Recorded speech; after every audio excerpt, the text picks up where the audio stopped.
Bonjour à tous. Jeudi soir, nous allons parler du mental en vacances, mettre son mental en vacances. Alors vous me direz, en cette période propice aux vacances estivales, ça ne devrait pas poser de problème de mettre son mental en vacances lorsqu'on prend la route pour aller en Bretagne ou dans les montagnes ou à la mer sur la Côte d'Azur ou je ne sais dans quel endroit ou même en prenant du temps pour se reposer, du temps pour soi. Tout cela semble être cohérent avec mettre son mental en vacances. Et pourtant, ce n'est pas si simple. Et pourquoi ce n'est pas simple?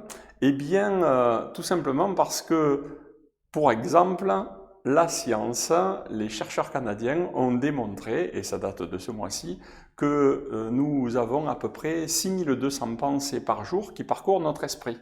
Dans une journée de 16 heures, on a à peu près une pensée toutes les 10 secondes.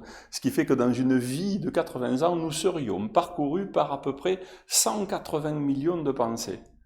Pouh. Alors là, nous allons voir un peu comment, lors de la conférence de jeudi, comment résoudre ce problème de véritablement mettre son mental en vacances et faire le grand tri dans nos pensées, notamment celles qui nous perturbent.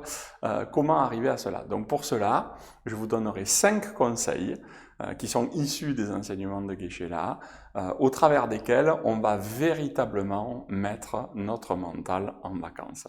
Donc je vous donne rendez-vous jeudi soir pour la dernière conférence du mois de juillet.